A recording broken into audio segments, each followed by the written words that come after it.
Good evening, everyone. This is the Wednesday Zoom class. Tonight's class will be entitled Liar, Liar, Pants on Fire, which is a little comic reference to the matrix of mendacity in which we live in through no fault of our own. We were born into a theatrical show, which is presented to us um, full spectrum dominance through a medium. The medium is the message, and it's presented to us by professionally trained and employed crisis actors. The actors appear in the operations of events, whether it's terrorism or a war or an accident or a weather event. And then it's reported to us typically by a professional news reader or news presenter or a Hollywood trained influencer or a political person who is presented to us as some authority figure in the government. And this is how they stir the pot. The pot is the cooking of the people in the pot, the citizens of the world. And so we have prepared for you today um, photographs, still images, as well as some video clips and some music to sort of set the table and to help the discussion that will follow. So, with no further ado, Josh, my co-host, please cue up the song by the Castaways, which was released in 1965. It's entitled "Liar, Liar." Go ahead, Josh. All right, let's go.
Thank you, There you Josh. go.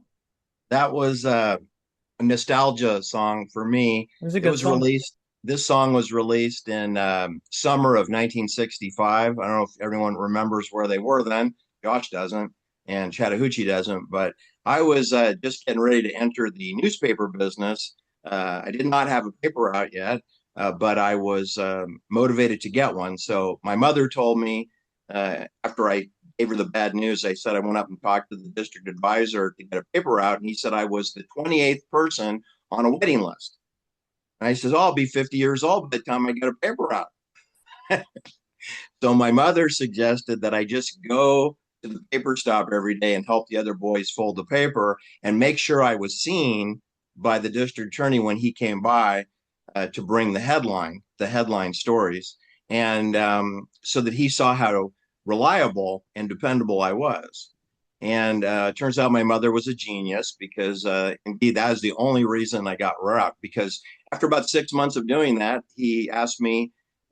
He said he had a route coming available. It wasn't at this stop. It was about 2 miles up the road, up a really steep hill. It's not really in your neighborhood, but would you be interested? I said, yes, I would. I said, but you told me I was 28th on the list. And he said, yeah, but I don't know any of the other 27 people. You're the only person on the list that actually shows up. So I said, so what are you saying? He goes, you can just go to you're in first place. So I went back to my mother and I said, well, I got her out because I leapfrogged over 27 people who failed to appear. Anyway, this song came out when I started that process. And liar, liar, pants on fire. Your nose is as long as a telephone wire. Before we had wireless, we had telephone poles with wires. Here, I've got the And lyrics if you want me to pull them up. yeah, yeah, go ahead. I think why don't you read the lyrics for us, Josh? Because I think it's instructive to kick off tonight's show. Okay. Trying to figure out how to do this while it was going, but I just figured it out. So the song lyrics go, liar, liar, pants on fire. Your nose is longer than a telephone wire. Ask me, baby, why I'm sad. You've been out all night. Know you've been had. Don't tell me different. No, it's a lie. Come kill me, honey. See how I cry. Why must you hurt me? Do what you do. Listen here, girl. Can't you see I love you? Make a little effort. Try to be true. I'll be happy, not so blue. Liar, liar, pants on fire. Your nose is longer than a telephone wire. If you keep telling me those lies, still going out with those other guys, there'll come a day we'll all be gone. Take my advice. It won't be long. When that day comes, won't be mad, be free of you, but I'll still be sad. In spite of your cheating, still love you so. I'll be unhappy if I let you go. Liar, liar, pants on fire. Your nose is longer than a telephone wire. Yeah. Well, that sums up kind of the society in which we live. There's a whole lot of lying going on and a whole lot of cheating going on in our presented matrix of mendacity. So let's see, where do we go next? Let's just see, where does everybody think? Michael, why don't you comment? What's on your mind? What are your thoughts about the topic of the day? Lies. Well, we know that the government lies to us, the media lies to us, the pastors lie to us. Most people lie, and have integrity in this day and age is highly unusual. I try to do that. I've been accused of accusing people wrongly. I was accusing quite truthfully. I was put in a pit, just like Joseph, and they're trying to tell me, "Oh, I'll be king someday under Pharaoh. Be patient." And that was like 10 years ago. They got a woman to screw me, and they scammed me of all my money. This is a church I used to belong in, but it got me out of the church, which was a good thing. I thought that was the reason they did it was to benefit me to get me out of Christianity, which I know is basically in the hell realm. The heaven is hell, torture forever and ever. I'm still in the natural realm. I'm not there. I learned of the worldly realm, of the heaven realm, from being in an institution, as you may have guessed. So you get the picture. Okay. I try to have integrity, but the whole world is full of liars, especially in authority and people in position to influence people. The whole world is built on lies. You know that. Okay, all right. So I got a big liar behind me here. This is Earl Warren. He's from my zip code. He was an assistant district attorney, ADA in Alameda County before I was born, and he was undoubtedly putting poor people into the jail. It's kind of what they do there at the county sheriff's office and the court. Anyway, he was not a judge at that time. He was just a young man learning about criminal prosecutions. He was an ADA, Assistant District Attorney, Alameda County, which my county was a military county, Port of Oakland, the Alameda Naval Air Base, the Oakland Army Base, Lawrence Livermore Weapons Laboratory was built during that time, the time when Earl Warren here went off to become the governor of the state of California. And he became eventually a chief justice of the Superior Court in Washington, D.C. His name is associated with the Warren Commission, which was sort of a whitewash of the John Kennedy assassination. This is the person's name right there. He personally didn't take much of a role in the dirty work of the Warren Commission. He only asked a question about the names of the nude dancing at the Carousel Club. He wanted to know the names of the dances that the ladies danced to. He was not interested in any other element of the case, just the dance names. So I wouldn't say, he was very important, but his name is on the report. All right, Jennifer, what are your thoughts regarding the kickoff to tonight's show? Well, it seems to me that a big problem is not just that we've got all these liars, but we have so many people who are comfortable with the lies, who want to actually go along with the lies, from all the patsies that are selected for the crimes and the assassinations and so forth, to the moon landings, to the big, what you call the foundational lies, like the Manson family stuff, to the rock stars that are not who they are and so forth. So that's, in a way, that's more the problem, because if people would insist on the truth, maybe we could get somewhere. But people are quite comfortable with their lies. Well, speaking of, right, there you have Billy Shears, who was brought in 1968 for Sergeant Pepper's after the original Paul McCartney was assassinated or died in one form or another, and so they Reassigned. he was reassigned to a cemetery, perhaps. I don't know. Yes, and so they after that they had they never went on tour again. So it was all studio recordings, and that way they could. And you see, by having all the Beatles look differently, it wouldn't be so obvious that Paul looked differently. So they've got the mustaches and the glasses and the costumes, and it worked perfectly. I mean, it was a huge success in terms of a substitute rock star who took on the name and identity of the real original rock star. But since all the music was written by somebody else anyway, and they were a Tavistock creation, it really it just like laid a fate. Performance art. Yeah, one of the things you said, juxtaposition about California, is you said California is real, but there are layers of fake in California, something like that. And I think you could say that about the whole society, really. But it's woven into the fabric. It's the Matrix, like it's like a carpet. It's woven into the carpet. Mesh. What you're looking for? Mesh. Yeah, it's a mesh that's hard to separate the truth from the lie. Because they're woven together. Because there's real people in fake events, and then there's real people in real events, and then there's real earthquakes, and then there could be manufactured earthquakes, and there's real rainstorms. But in California, starting around COVID, they deleted the concept of a rainstorm, and they substituted in atmospheric river. So we no longer have rainstorms in California. We do have atmospheric rivers because the television meteorologists say so. And whatever they say, must be true, even if it's a liar, pants on fire story.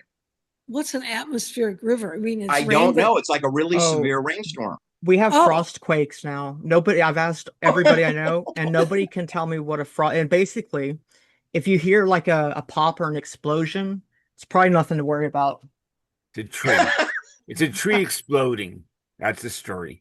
Well, it's something about we have new vocabulary ice or something. Ice pop. It like expands, and then the ice underground pops, and it makes an explosion. I don't know. All right, let's go to Rose, because she can explain if there's any lying going on in Canada. Oh. You got any lying going on up there? Oh boy, in Canada, Rose? Yes. When I was in university, my economics professor, Macro, I think, he said, when a politician is lying is when his lips are moving, he's lying. And that has always stuck with me. It's true. But there's a lot of lying there. All of them. When COVID happened, I was not working. So that was 5 years ago, 6 years ago. And yes. A lot of things stopped, and I ended up looking at a lot of data on the FDA site, the CDC site, as well as the Canadian site, the deaths, just because I wanted to find out for myself. And as I was searching, um, I I think it was the World Health Organization site. The definition of pandemic had changed. Oh, okay. What did it become? I can't remember. All I know is they changed it from what it was before, let's say 10 years ago. And just recently, before the pandemic, they changed it to suit the particular situation. I I see. remember And that. I remember you that. It's remember? happened with other Yeah, but words I too. remember they did change it. I can't give you the specifics, but It, that rings a bell with me. it's happened with Yeah, multiple words. Mhm. right. Bill Clinton, I thought, introduced that concept, but I could be wrong. When Bill Clinton was asked on an interview, did he have sex with Monica Lewinsky? He answered, it No. depends on what your definition of is. Yeah. Huh? I beg your pardon? Yeah. So that's actually interesting. I'm glad we brought that up, actually. Is a verb. To be? To be or not to be? That is the question. Apparently, Bill has a different definition for the verb to be. That just Is means that you they're or living is in you a not? completely different reality. Like that's what I read that as. They're just living in a completely different reality, and that's the first clue. There are different realities. Yeah. Yes.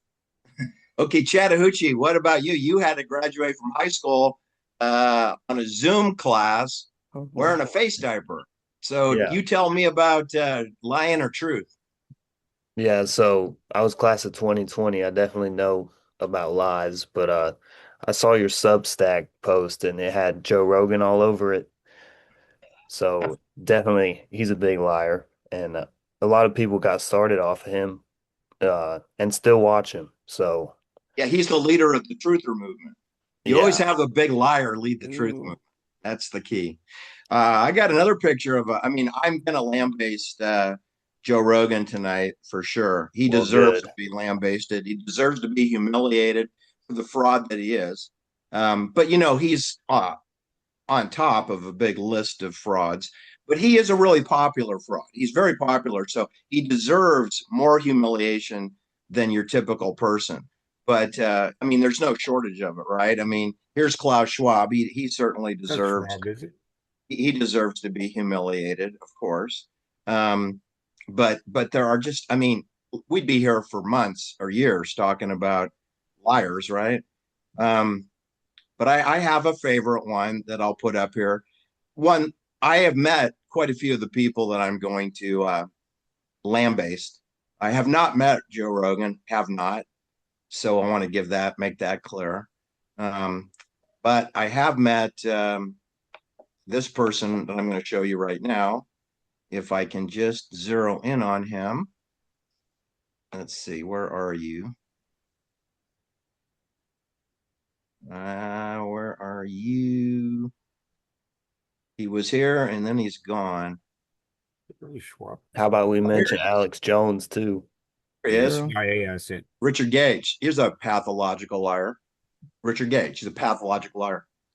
Remember the truth of 9/11? He was the leader of the architects and engineer truther movement for 9/11. Fraud. He was going to get to the bottom of that, let us know what happened. I met him. I spent an unpleasant 90 minutes with him. It was my intention to spend less than 90 seconds with him. That was my goal. And I ended up spending about 70 of the 90 minutes with him, mainly threatening him to break his nose and get him the hell away from me because he would follow me around like a lost puppy, except he's not cute. He's a very odious person. He's an odious person.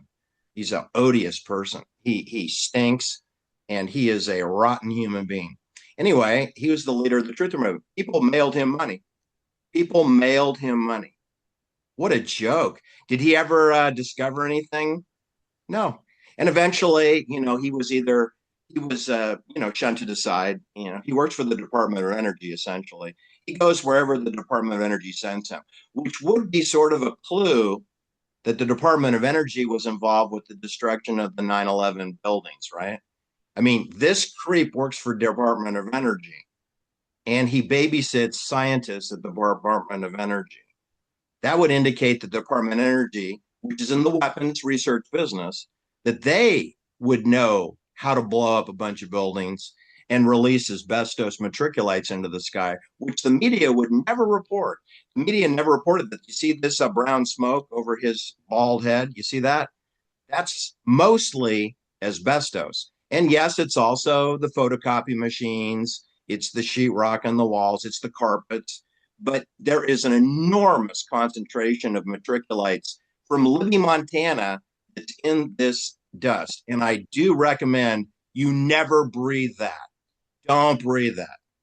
Just like the rescue dogs that were sent in there, they all died within 6 months because this triggers water in your lungs, and your lungs will fill up with water, and you'll have pneumonia-like symptoms and on an oxygen tank. So this guy here, he's a liar. He's a bald-faced liar. He's a bald-headed, bald-faced liar.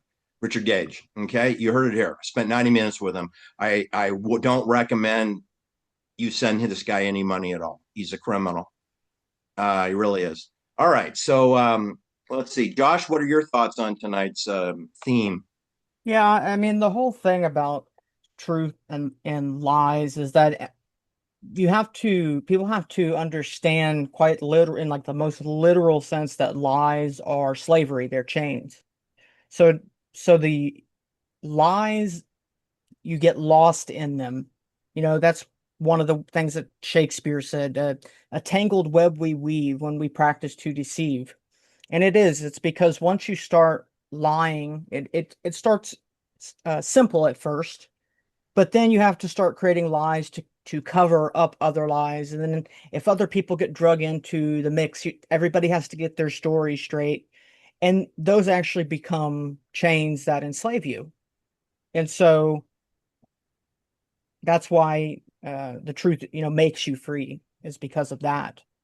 And you can look at it from the inverse, in that the truth is that which makes you free.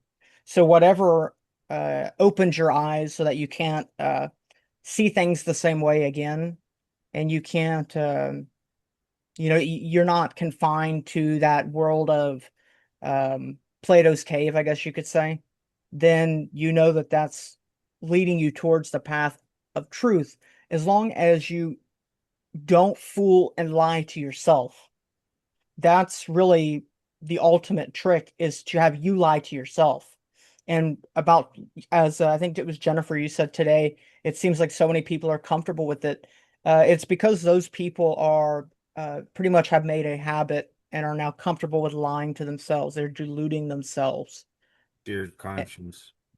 Absolutely. And so that is pretty much the basis of it all. And that has happened.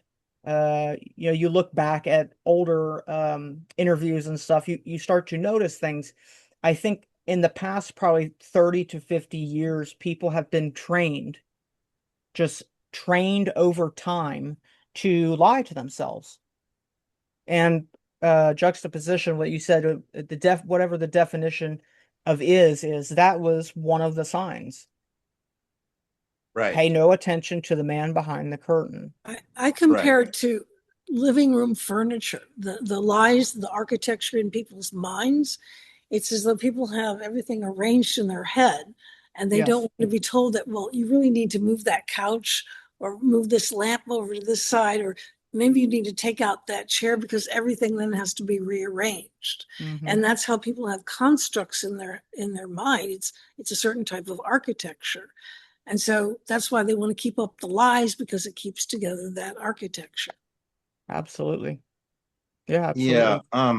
We have, on a lighter note, the NFL, which stands for not for long. The NFL is going to be hosting their Super Bowl out here in the San Francisco Bay Area. Technically, it's in Mountain View. Which is over by Moffett Air Base, which is a military base that services the United States Army, the United States Navy, Google Corporation, the Air Force, and the Coast Guard all flies in and out of Moffett Air Base. It's a corporate contractor airport. There's private jets that fly in there, as well as military planes. and it's beside next door to the Levi, what they call Levi Stadiums, which is a corporate sponsor, Levi's, and it has a Masonic address, 4900 Marie di Bartola Avenue, I guess. So that's number 13. It's a 13, right? Everything to do with the Super Bowl is signs and symbols of our liar, liar, pants on fire world, our matrix of mendacity.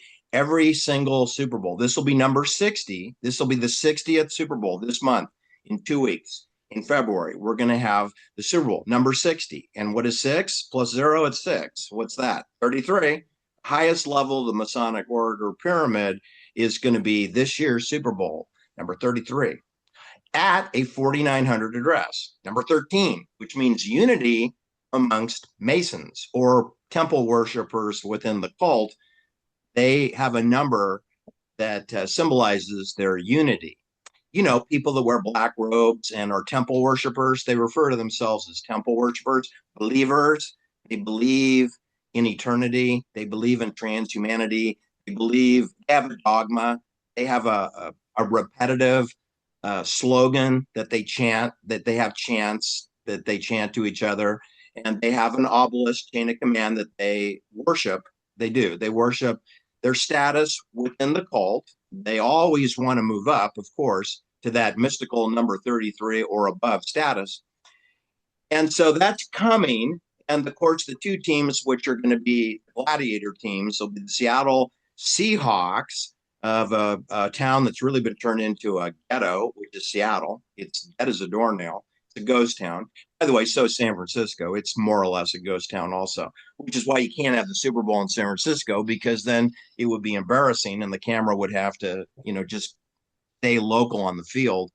And they're going to have it, further down Highway 101 near Stanford University. It's going to be played at Levi Stadium at a 13 address. The quarterbacks are have Masonic numbers also. We have Sam Darnold. He is the quarterback of the Seattle. We used to call them the Sea Dogs. When I was an Oakland Raider fan, we called them Sea Dogs. Anyway, Seahawks.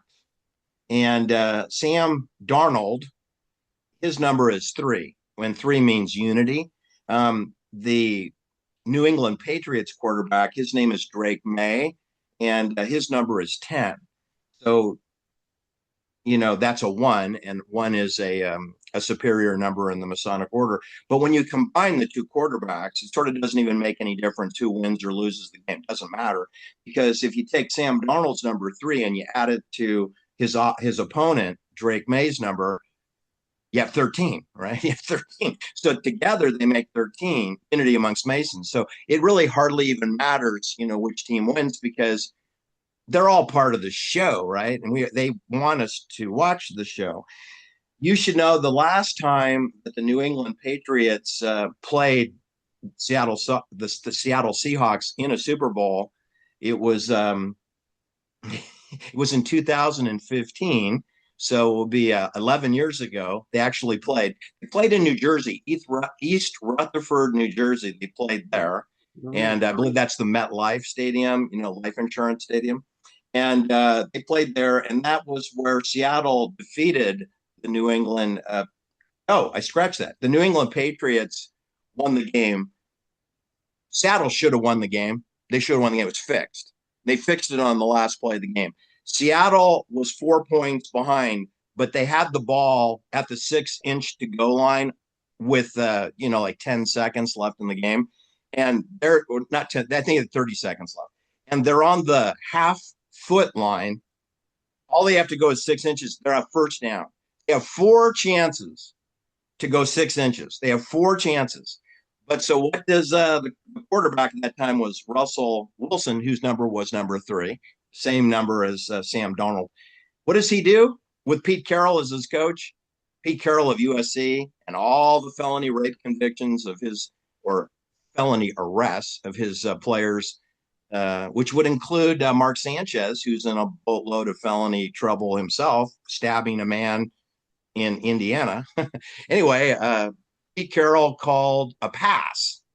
There isn't a single high school or Pop Warner coach in America that would pass the ball when you're 6 inches from the goal line and you have 4 opportunities to run the ball 6 inches and you pass the ball directly into the opponent's hands, which then lights out, game over, you lose.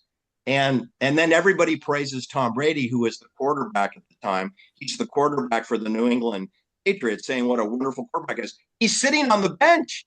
He's not part of this. This is the New England defense that wins the game. The quarterback is not involved. He's over there watching.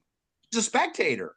And I'll never forget, Tom Brady is the best quarterback we've ever had in the history of football. But he didn't play. The winning play he's not involved with. So anyway, this is the disconnect between reality and the media telling you, that Tom Brady won the game when the game was rigged. Obviously, every high school coach would know that. And everybody knows it's rigged except the announcers. They have to tell you to unsee what you just saw. You need to unsee it. So anyway, that was in 2015. And then since then, we had Mina Kimes was born. Mina Kimes is a little Korean girl whose father is a United States Air Force pilot and married a Korean woman, produced Mina Kimes. That's how it's pronounced. She goes to Yale University and she gets a job at Disney ESPN. She has her own segment. She has her own 30-minute show on ESPN. 39 years old. And she went to Yale. She never played football. She knows nothing about football at all. And she knows less about doping. Does she know what drugs the players are on? No. Well, I mean, it's kind of important. You really should know. I mean, you can't play football without drugs. It's impossible. And apparently you can't play a Super Bowl without rigging the event. Okay? So she doesn't know anything about professional gambling. She doesn't know anything about casinos. She doesn't know anything about steroids. She doesn't know anything about amphetamines. She doesn't know anything about cortisone. And she doesn't know anything about rigging a Super Bowl. But she goes out and gets a tattoo because that in 2015, that was Super Bowl number 50, that was Super Bowl number 48. Okay. And Super Bowl 48 was 12, which is 33-33. And she gets tattooed. And back then, she's only 28 years old or something. And she gets branded like Russell Brand, an unfunny comedian who now is doing political commentary, has a 33 tattooed on his arm. So does Mina Kimes. And Mina Kimes, she rooted for the Seattle Seahawks, which lost that game. And so she still wanted to pay tribute to Russell Wilson, their quarterback, who's the loser quarterback.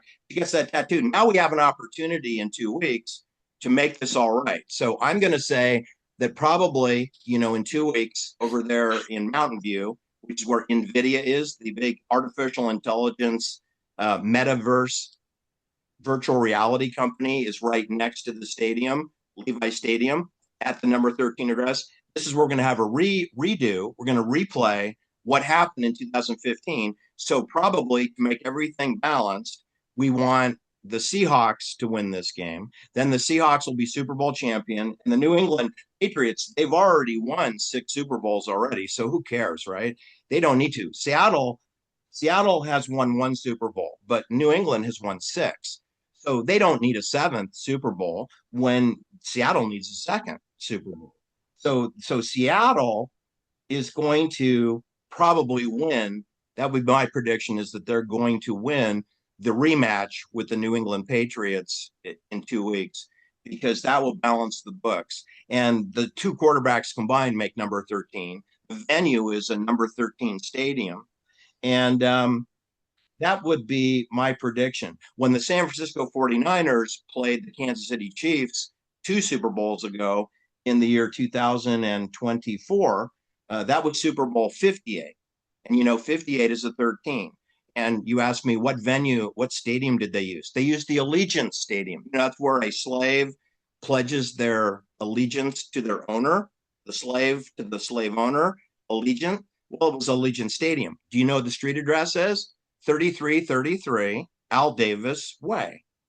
Do you know what the building closest in proximity to the Allegiant Stadium is? Well, it would be the tallest pyramid in Las Vegas, the Luxor Hotel. MGM, Amazon owns now. Amazon bought MGM, so Amazon owns the pyramid. That address is 3900 South Las Vegas Boulevard.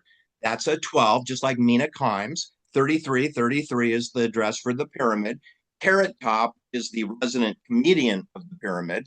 Carrot Top, that's Donald Trump. Donald Trump's Carrot Top. The president of the United States is Carrot Top, and there is a comedian called Carrot Top, and he is the resident act at the Luxor Pyramid Hotel, which is walking distance to the stadium called Allegiant Stadium, where they pledge your allegiance to a 13-stripe flag. And we have Taylor Swift, who is dating one of the players, Travis Kelce. So there's more time talking about her and panning up to her executive suite booth than there is talking about what's going on the field. They're talking about this fake romance. And that was back in 2024, in February 2024, Super Bowl number 58, which is 13. That game went all 4 quarters tied into overtime. The quarterbacks, let's look at their numbers, shall we? We had Brock Purdy was the quarterback of the San Francisco 49ers. His number is 13. I mean, they're not even hiding it. So he's 13. And then Patrick Mahomes is the quarterback of the Kansas City Chiefs. His number is 15. That's a 1 and a 5. That's a 6. That's 3-3. So I have 13 versus 33. And they're tied after 4 quarters. They played 4 quarters, it's tie. So now we play a new game for 10 minutes in overtime. Whereupon San Francisco is threatening to win the game. And instead of running the ball, when they're within 6 yards of they first down and 6 yards to go, I would call a running play. But no, they pass the ball just like Pete Carroll and Russell Wilson did in Super Bowl 48 to throw an interception, and they throw an interception. And lights out, game over, and Kansas City wins. So again, you have a 13 versus a 33, played at a 33-33 address, and we celebrate the goodness of America, freedom, liberty, justice for all, justice for none. Liar, liar, pants on fire. So every single Super Bowl is fixed. Okay. And is every football game fixed? Well, yeah, at least partially fixed. And is every college football fixed? Yes, absolutely. Anything that's on television can be fixed, 100%. It has to be fixed. And the reason it has to be fixed is they sell commercial advertising and they pre-sell it. So they have to show those commercials over a 3-hour period. And in the words of a referee from Pac-10, which is now today, I think, called the Pac-12, I asked, hey, is college football fixed? You're a ref, and everyone in the room, Michael, gave me a dirty look. Like, you're not supposed to ask that question. Is it rigged? Is it fixed? So, of course, I did. I asked. So with all these young men staring at me, like the looks could kill, right? The referee, he gave me an honest answer. He said, well, let me put it this way. On every snap of the football throughout the whole game, there's a violation of the rules, at least 1 or 2 or 3 penalty flags we could throw. At least every play. Holding, offsides, illegal motion. There's something went wrong. And I said, so what is your point? He said, do you see me throwing a flag every time they snap the ball? And I said, no, you don't. He goes, the game will be 9 hours long. We'd never get done, right? We'd have to evaluate the penalties every single time. That would make the game 3 times longer. Instead of 3 hours, it'd be a 9-hour game, right? So I said, what are you saying? He goes, it's show business. The show is a 3-hour show. It's not a 9-hour show. So he goes, if you want to see sports, go watch children play. Go watch them play where there's no money involved. Go watch them play. But if you have billions of dollars advertising money, I guarantee you have a producer, a director, and they have an earpiece in every referee's ear, and they say, don't throw that flag. And they have a pre-meeting where they already know who's going to win the game. And they go, let them play the first half. And then the second half, look at the score. And if the wrong team is leading, start throwing flags at that team, because of course that team is committing penalties for sure. But so's the other team. So what they do is they stop calling penalties on the team that's going to win, and they throw all the penalties that the team's going to lose, and that helps. That helps turn the game around. It also makes it entertaining for the fans because you have a team that's up that all of a sudden falls behind. And this is called show business entertainment. And this is no different than creating, a Columbo episode or a Barnaby Jones or some television show that you might like, where you want to inject drama, where it looks like your hero is on the ropes and he's going to not solve the case, right? Or as Lieutenant Inspector Clouseau says, he solved the case, but it looks like he's not going to solve the case because everybody's against him. But then he pulls it out at the last minute. This is a tremendous drama, and this is great entertainment value. Does it have anything to do with the truth? No, it has nothing to do with the truth. Nothing. I was going to say, there a question, Josh? Go ahead. I was just going to say, like, over the past couple episodes we've done, I think I've gotten to this point, and I was going to say, there's too much on the line, and that's what you just said. Like, when there's money involved, and there's so many vested interests, the same with Davos, as we talked about it too. All of this force, there's no question about it. That much on the line, it's always going to be scripted because everybody wants things to be done perfectly, and any variation will have another process come in and try to solve it. It's a machine, and it has to work in a well-oiled manner. Well, yes, because you see, in organic world of sport, you always have luck, and somebody has to win and someone has to lose. Otherwise, it's not really sport. You have to have a winner, and you have lots and lots of losers. You have lots of losers, and one person is a winner, or the team, one team. All right. So, but see, it's uncertain, right? You know that if you're just playing straight up, there's always a question of whether you're going to win or not, right? But what the controllers do is they don't like uncertainty. They want 100% the outcome that they're paying for, the outcome that they hired the producer and the director to deliver to them. They're not going to do a Columbo episode where Columbo cannot figure out who the murderer is. Can you imagine a Columbo where you invest 2 hours of your time watching this Columbo and then he gives up? Right. I mean, you would never watch another Columbo again. It's true. Or Inspector Clouseau, where he doesn't solve the case. And that would be the end of the Pink Panther series. It would go right down the drain, right? It would go downtown to Chinatown, down, right? So they want to put certainty into something that by design is supposed to have uncertainty. And but they don't want to make it look like they're fixing the game. So what they do is they deny everything. Are your players using illegal drugs? Well, the correct answer is, well, yes, all of them are. And the coaches are on drugs too. The coaches are on amphetamines. Are they going to say that? No, they're going to say, no, of course not. And we have drug testing. How dare you ask such a stupid question? And no more questions for you. And if you ever ask again, we will ban you from the journalists. No sport journalists, any smarty pants sport journalists who ask a doping question will be uninvited to the media question and answer period. They'll be uninvited. Well, this is what you've just described about how the games are orchestrated. This just goes with what I was saying about people like their lives because they want the game to be a 3-hour show. They don't want it to be decided in the first hour. I mean, if you had a blowout where one team was so dominant. Well, that has happened. That has happened in a Super Bowl. We've had a blowout. It has happened. The ratings are very poor because when that happens at halftime, people who are not really invested in those teams, they switch channels. Oh, okay. So it sort of depends. Did you want the ratings to be high? If you have a blowout, you're going to lose 50% of your audience is going to tune out. Okay. So that is a question. And they would have a discussion about that. Like if it is a blowout, which can happen.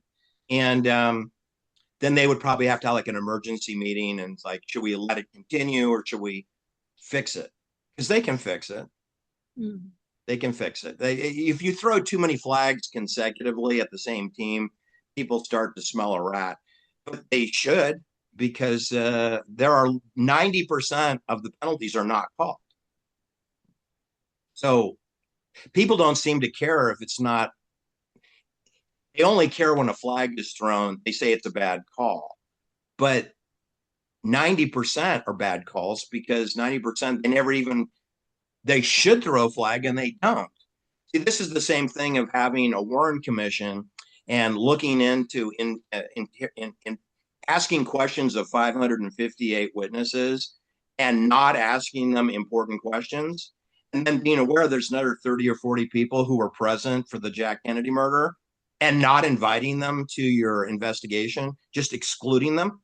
Or at the O.J. Simpson murder case, where we have very important witnesses never called Faye Resnick, never called Michael Eisner. Why? Why not? I mean, do they know OJ? Yeah, they do. They spent a lot of time with them? Yeah, they did. So just like a criminal case, you can exclude witnesses. You can not ask questions that you should ask. With a game, you can throw flags at the team that you want to lose and throw a few flags of the team that's going to win, so that you can't be criticized for you never penalized the winning team. You'd say, no, we did, 5-6 times we did, but 30 times to the losing team. And they want to have plausible deniability, obviously, but that doesn't mean that they're not deciding in a conference room which team should have more penalty flags. Because once you know that they don't throw flags on all the penalties, then that's a fix. And then of the flags that you are allowed to call within the 3-hour dome of the show, which team do you do 50-50? Is it even? Or do you throw more flags on the team who's going to lose? And I think there's never been an analysis of that, because it's embarrassing. It's embarrassing if you see that the teams that lose are probably penalized more. And then they'll blame it on the players. They'll say the players, cheated. They deserve those penalties. They're cheating on the winning team too. I mean, the team that's winning is all on drugs. The team that's losing is all on drugs. So that's okay. I mean, nobody cares. They just want their team to win. And none of the players actually were born and raised in the city that they represent. They didn't go to school there. They're just moved around like racehorses around the country to different tracks, and then Yes. they put a uniform on them and say, "Oh, this represents Chicago. This is a Chicago Bear uniform." And here we have the San Francisco 49ers who play in Levi Stadium, which is in Mountain View. Why do you call them the San Francisco 49ers? They don't play in San Francisco. Why do you call the New York Giants the New York Giants? They play in New Jersey, East Rutherford, New Jersey. I think it's the Giants play there. So why are you calling it New York? It's not New York. It's New Jersey. Damn it. But you see, and UC San Diego is in La Jolla. It's in La Jolla. It's not in San Diego. University of California, Santa Barbara is in Ileton. Why don't you call it UC Ileton? Well, nobody knows where Ileton is. Okay, well, not that many people went to Santa Barbara, but if they went, they'd know, hey, so why is the university 15 miles up the road? Why can't I walk to it? Well, it's not here. That's why. So even little things like Santa Barbara and San Diego, they lie about their schools, their universities. They lie. They lie at Disneyland. Disneyland, they lie. Yeah, they lie real big time at Disneyland. Let me show you a picture of what I'm talking about. I'm not talking about Pinocchio with his nose longer than a telephone wire, because remember Pinocchio, whenever he told a lie, his nose grew, right? Remember that? Wasn't that a child's fable, which applies to adults? All right, so here's a picture of what I'm talking about with Disneyland. Here's Ronald Reagan, who's works for the United States Army Intelligence, U.S. Airborne, works for Warner Brothers, has a Screen Actors Guild card. Ronald Reagan is an actor. He has a star on the Hollywood Walk of Fame. And here he is. Presiding over a group of people with Mickey Mouse. He's got Mickey Mouse right there. Mickey Mouse. And Mickey Mouse is kind of like the the icon of Disneyland. And Disneyland has Main Street USA. But if you walk north on Main Street USA, you will come to the Matterhorn. Matterhorn's at the north end. And the Matterhorn, last I checked, is in Switzerland. It's in Switzerland.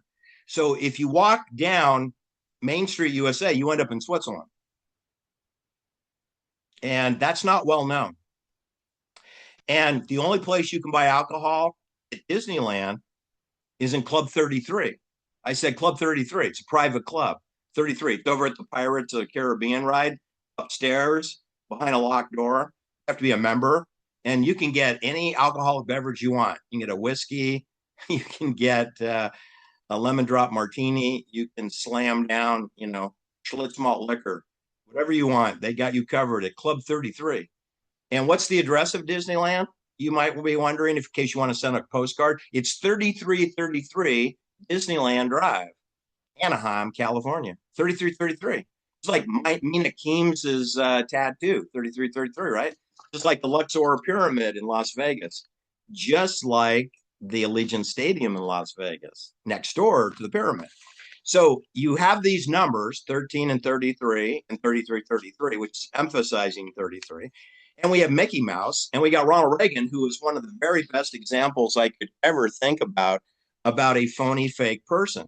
Okay, he has two wives. Both of them are Screen Actors Guild wives. One is Anne Frances Robbins, but everybody thinks her name is Nancy Davis. That's not her name. Her name is Anne Frances Robbins. Anne Frances Robbins. And his first wife, which I've just forgotten her name, she was a Screen Actors Guild actress also. So the only women that Ronald Reagan was married to were fake. They're both actresses. Okay. And then he was the president of the Screen Actors Guild for 7 terms, 6.5 years, 7 terms. And then he became governor of California. Okay. Then he eventually, he was a spokesman for General Electric. Then he was governor of California. And then he was the fake president of the United States for 8 years with George Shultz, Caspar Weinberger, and Henry Kissinger coming and going. And, it's like, what is real and what is fake? Well, here's Victor Davis Hanson saying that it's the end of everything. The problem is, Victor Davis Hanson, he's fake. He's as fake as you can get. He's a fellow of the Hoover Institute. Oh my God, my child is dead and my garroted, strangulated, and left in my high security house in the wine cellar. I don't know what happened. Yeah, well, you're executive vice president of Lockheed Martin, John Ramsey. This is your second eldest daughter to be killed. Your first eldest daughter's named Elizabeth with your first ex-wife. This is your second ex-wife because remember, she died of cancer shortly after your 6-year-old John Benet Ramsey got strangulated and left in your wine cellar. I'm sure you know who put that body in there. It's just that you want to pretend you're Mickey Mouse and we're all at the park. Here's Ronald Reagan with Mikhail Gorbachev. Is that his first name, Jennifer? Mikhail Gorbachev. Mikhail Gorbachev. Okay, Mikhail. They're both wearing their 10-gallon cowboy hats. They have no cattle. I can attest to that because this picture is taken at the Santa Barbara Ranch, where I've ridden my bike right on the perimeter of this, and there are no cows. They have no cows on that ranch. So here's a couple of cowboys, and they have no cattle. There's a message there. If you were a member of the California Cattle Association, they actually make jokes about that there's people who wear cowboy hats and that don't actually own any cows. And they look at those people with disdain because they're fake cowboys. Like, you don't know how to rustle. You don't own any cows. How do you know how to brand a cow? You don't own any cows. You're fake, right? Well, Ronald Reagan has fake cowboy because he has no cows.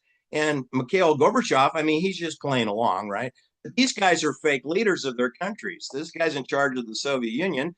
This guy's in charge of a colony for Switzerland that we call the United States of America. And they got their 10-gallon cowboy hats, but they have no cattle. You see, Rose? You see how ludicrous this is? Okay, this is why I started my channel, Jennifer and Rose and Chattahoochee. So I have all these cans in my garage of whoop ass, and they just been sitting there, right? So I like, I'm going to break out a can of one of these. I'm going to tear it open. I'm upset. I am sick and tired of being sick and tired. I'm sick and tired of being sick and tired. So I'm going to break out a can of whoop ass. I said that at a bike race once. I said, you guys are pissing me off because they were giving me, because I won this race for 3 years. And then they said, oh, you're going to go for number 4 and everything. I go, I'm going to break out a can of whoop ass. You guys are making me mad. Now, they didn't know I had a sore throat and I was actually really sick. So I knew I was going to get creamed in that race. But I just told them, I just like try to psych them out. I'm going to break out a can of whoop ass, and ended up getting destroyed in the race. But it did sound fun at the starting line.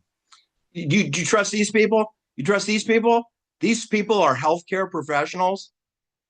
Hey, what do you sneeze in that thing? Are you wearing a diaper? Do you put one of those on your dog?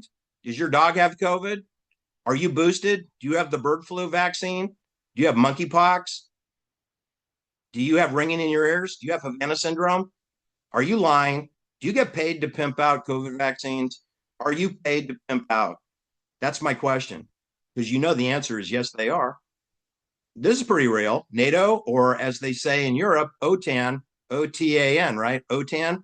Do you know I found a trailer with a energy generator on it 10 miles to the west of me on Crest Avenue in Novato, California, above Black Point, where they used to have the Renaissance Festival.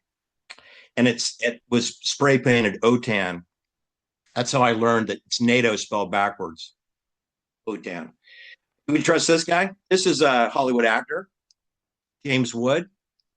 He appeared on Megyn Kelly's show when we had a year ago. He appeared January 2025 with Megyn Kelly to discuss the destruction of Pacific Palisades due to fire, which they blamed on Gavin Newsom, I guess, and that he lost his home. He was crying. He was crying like Walter Cronkite, crying that John Kennedy has lost his life. Well, so anyway, we find out about 2 months later, his home didn't burn down. He lied. His home did not burn down. Did Megyn Kelly issue an apology and a correction? No, she's a respected member of the media journalists. So she just forgot about it. That's good journalism, where we don't draw attention to our mistakes. But you know what? It wasn't a mistake. It was just a bald-faced lie, which they don't consider lying a mistake. This is real. This is real. This is over by Goat Rock, Jenner. This is Jenner, California, where the Russian River meets. Just beyond this bluff is the Russian River, which is a sanctuary for sea lions right on the other side of this bluff to the north. This is facing north. And this is the Pacific Ocean, and it's very real. I've been here many times, and I brought my dog here too. And I'm happy to tell you, very few people actually visit this. So when you're there, you're either going to be there alone, or maybe there's 3 or 4 other people. Can you imagine having all this either to yourself or to 4 people? I mean, that's plenty of room to share with 4 people. That's very real. But it's very different than, going and spending a day with James Wood. It's completely different. This is Patrick McGoohan, who in the television show The Prisoner, his character's name was number 6, which is 33. He's character number 33. But to me, he's Patrick McGoohan. And, Patrick McGoohan, he lived here in Pacific Palisades. He lived right behind Ronald Reagan and across the street from Randy Newman. Remember, Short People Got No Reason to Live? It's Money That Matters. I Love LA, Randy Newman. He's neighbors with Patrick McGoohan. Now, Patrick has died recently, so he's gone. But Randy Newman, he's still there. And you know what? James Wood, he still lives in Pacific Palisades because his home didn't burn down. He just said it burned down. He lied. He lied. He lied. All right, let's go to you, Rose. What do you think about that? I mean, they are pathological liars. That's what they are, aren't they? They're sick that they're lying to the people about, I mean, sorry, what, James Wood, sorry, yeah, lying to the people about his house. I cannot understand that. And why nobody's calling him out on that? How is that possible? I don't know. William Shatner, he's from Quebec. Yeah, Would William Shatner, he's Canadian. Would he lie? he's Here's an actor. Henry Kissinger. He's from Germany, but he likes to speak with a heavy German accent, so you won't think he's Jewish, but he's German Jewish. And would he lie? He sure as Mhm. hell did lie. Would Nancy Pelosi lie? Which she went to Trinity University in Washington D.C., and which is a Catholic school. Would she lie? Oh yeah, she would. Would Steven Schwartzman lie? He's the managing director of Blackstone. He had 5 people murdered in his building 6 months ago. Mhm. He's never really discussed it. He got 5 dead people in his lobby. How come? How did that happen? You're one of the biggest financial private institutions in the world, owned by Credit Suisse Boston. I mean, you're owned by Credit Suisse, which is owned by Union Bank of Switzerland, UBS. That's who is his boss, Swiss Bank. And he had 5 people killed in his building, and we don't know what happened. Pee Wee Herman, he would never lie to you. He's a child entertainment comedian, right? Would the World Bank, would they lie?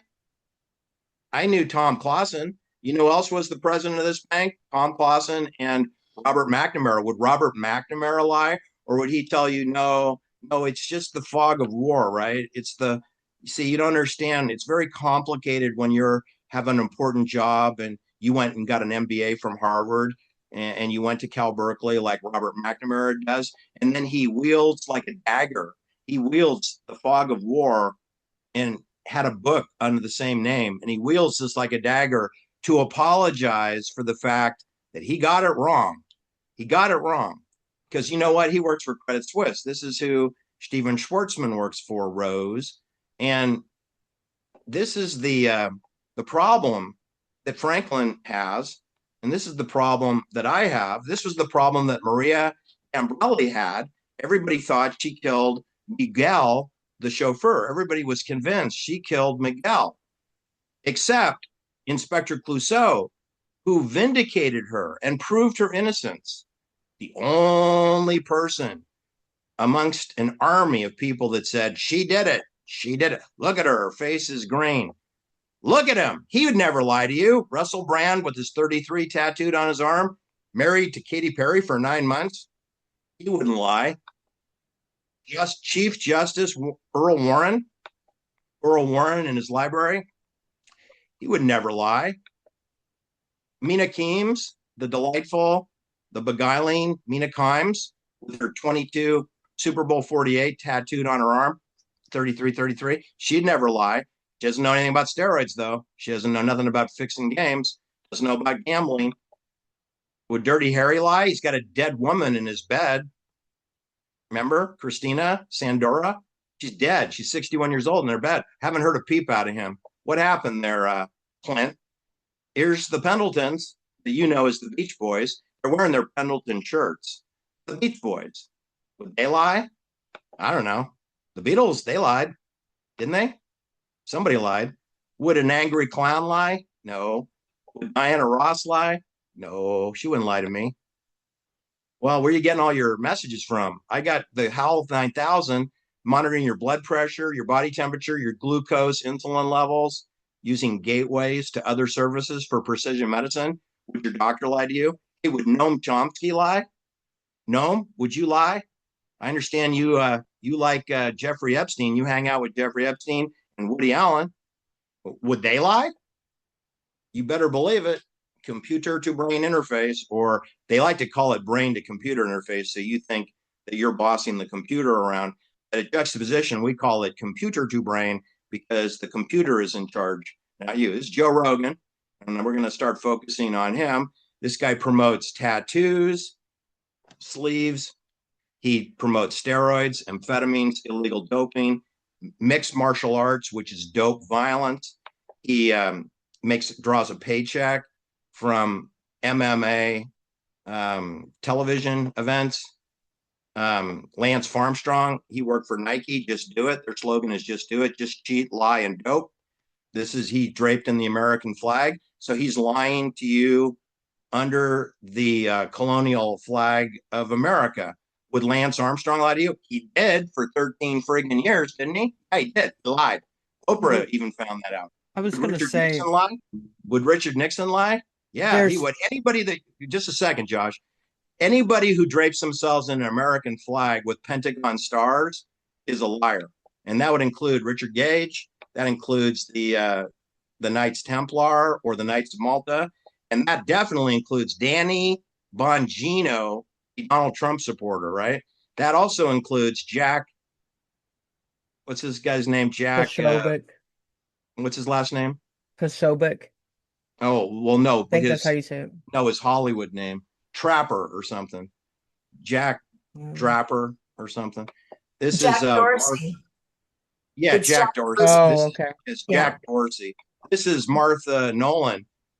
I don't know. She's dead at age 33, so we don't know what happened to her because they don't follow up on her, and there doesn't appear to be any criminal investigation going on involving a 33-year-old woman. You know, now this is my brother and I. We just finished a race around Lake Tahoe, and it looks like somebody dumped a load of chemtrails on us, doesn't it? And here we are in the parking lot of trying to remember where we were. This is, I think, it's across the street. I forgot the name of this hotel. It's across the street from Harris. I forgot the name of this hotel. This is a well-known hotel with a swimming pool, and we're going to go to the right, and to the right of this picture is a barbecue, and at the pool, we're going to go into the pool area. But we just finished going around. Is that fake? Okay, I'm saying it's not fake, but here's, I believe this is Lady Gaga doing a Coachella commercial for the music festival out in the Palm Desert of California. And what do you know? She is mimicking John F. Kennedy, where her right eye is closed. Remember, Jack Kennedy had his right eye blown out with a rifle bullet. And here we have Lady Gaga simulating the Jack Kennedy assassination decades later. Would Larry Silverstein lie to you? Here's the guy who built the 12 buildings of the World Trade Center and had the lease for the 70% empty space in the World Trade Center, and his buildings were collapsed. And he said he pulled Building 7, which is a bald-faced lie. It would take you 6 months to wire Building 7. He didn't pull anything. NATO is in charge of that. So this is like what I think of when I think of Chattahoochee graduating from high school on a Zoom. This is the future of our world. Kids that are obedient, they follow orders, they wear their face diapers, they wear their black robes, right? And they do what they're told. And then they can get a job, you know, at Stanford University, the Hoover Institute, Lockheed, Disney Corporation will hire them. The World Bank will hire them. Maybe Nancy Pelosi can refer you to someplace. So with that said, this business of the black robes and this business of Chief Justice Earl Warren, who is wearing a black robe, just like those high school kids are. Josh, could you cue up the clip regarding the celebration of the Super Bowl and the temple worshipers who wear black robes?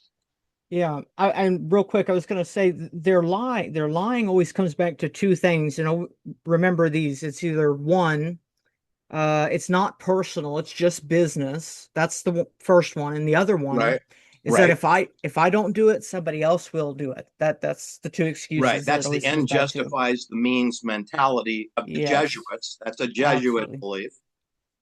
Okay, so see what you can do about illustrating my point here about the black robe people. Can you trust them? Here we go.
Yes, brilliantly done, Josh. Thank you. Brilliantly done. You discovered that video and you presented it. The Super Bowl, which is coming up in less than 2 weeks now, is the sign and symbol that embodies tonight's video. It really does. That little clip there, there's a lot going on in that clip. Most people are going to miss most of it. But in that clip, we had Tom Brady was shown in that clip. He's the greatest quarterback in the history of the NFL. He has the most Super Bowl wins. Even when he was sitting on the bench and not on the field, he still gets credit for his defense winning the game. And they never talk about the defense. They talk about Tom Brady because he's the leader of the team, even though he only plays 1/3 of the game. The game is offense, defense, and special teams. And Tom Brady doesn't play special teams. He doesn't run punts back, doesn't run the kickoff back, and he doesn't play defense. So he's 1/3 of the game. But for purposes of marketing football to the clueless, profane public, the quarterback is the most important player on the field, which is not true. He's 1/3. You know, he's important. You can't win without him, but you can't win with him. It's not enough. Somebody's got to block the punt, or somebody's got to like defend your opponent, or you're going to get clobbered, right? Anyway, and Dean Martin is in that video. Dean Martin, Mr. Cool, the cool of cool.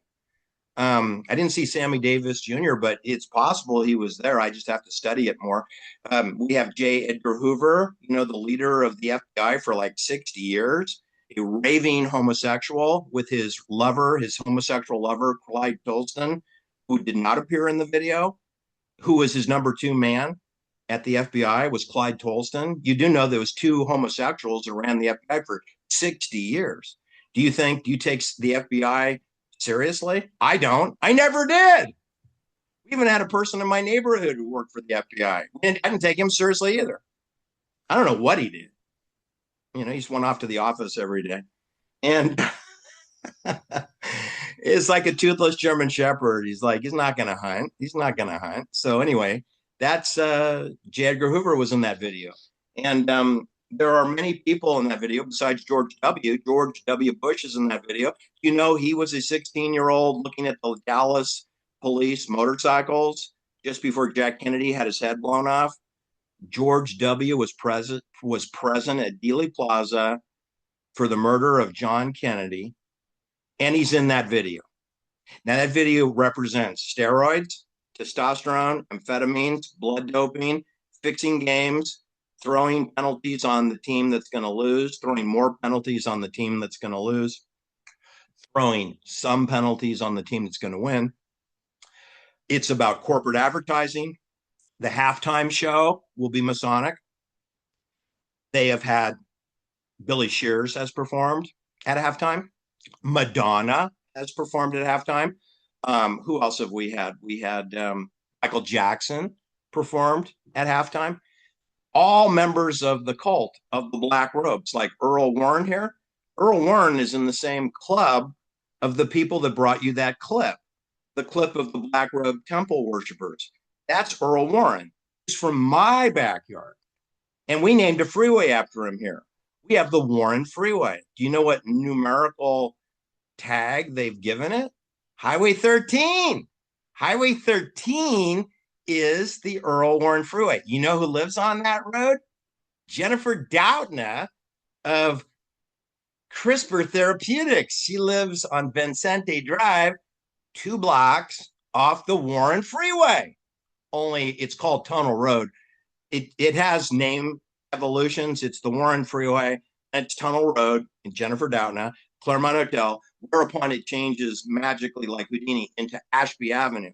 So Ashby Avenue, Tunnel Road, Jennifer Doudna, and then Warren Freeway, where Sonny Barger lived off. Sonny Barger, the president of the Hells Angels, and where Jethro Bodine of the Beverly Hillbillies, he lived off that Warren Freeway also. Jethro lived on the Warren Freeway. And then we have the Nolan Park Zoo, which is at the end of the Warren Freeway, or the beginning. The beginning or the end depends if you're going north or south. You're either at the beginning or the end of the Warren Freeway.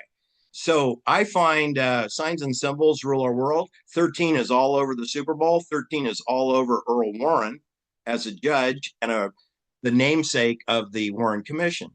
All right. So, Chattahoochee, what are your thoughts so far in this video?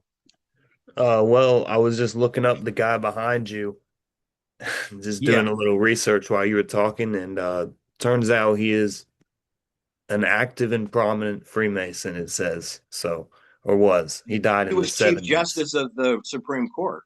Yeah, I feel like that's a little required. He's the head law enforcement agency What for the United States. was he Catholic? Is he a Roman Catholic? Good question. I don't know. I don't He, know either. Let me the see. Warren Freeway, Bishop O'Dowd is on the Warren Freeway. That's where I used to play The I used to play orchestras there. Where Sonny Barger of the Hells Angels were, where Jethro Bodine lived, on the opposite side of that freeway and up on a steep hill. Juxtaposition played the trumpet in the Catholic Youth Orchestra for many concerts. And this is where the beginning of the Warren Freeway is. It comes together with the Nolan Park Zoo, Sonny Barger and the Hells Angels, the Oak Knoll Navy Hospital. There's a naval hospital there. There's a Catholic high school there.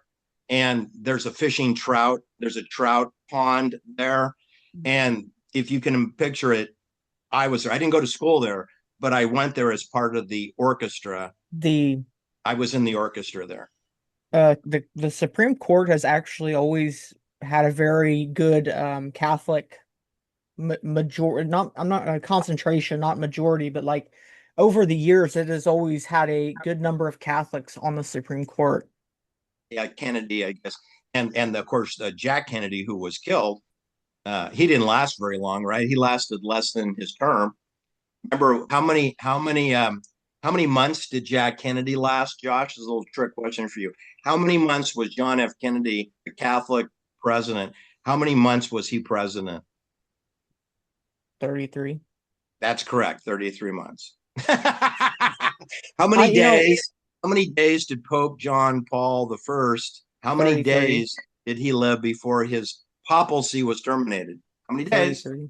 Right, 33. 33. I was wondering, it's like what if Kennedy was the first Catholic president? Don't you think they would need the Pope to sign off on the assassination? I mean, the Pope's probably taking a nap. You got to keep. I don't know, or You at least can't the Catholic. slow down the train just because one guy's taking a nap. I mean, that's a Well, big asset to lose. but don't you think Swiss authorities preempt the Vatican? Well, I That's mean, right. they've got guys that have guns on Well, the Pope. Yeah. Yeah, Who guards the Pope? Right. Yeah. Just have one of the Juxtaposition. guard sign. Yeah. They're living with them. They're like, yeah, we'll keep you safe, buddy. 500 years later. Right. That's how Jack Kennedy felt, right? Like, hey, where's Clint Hill? Isn't he supposed to guard my wife? Oh, no, my brain just got blown out. Hey, Clint, where are you? Bam! Oh, game over.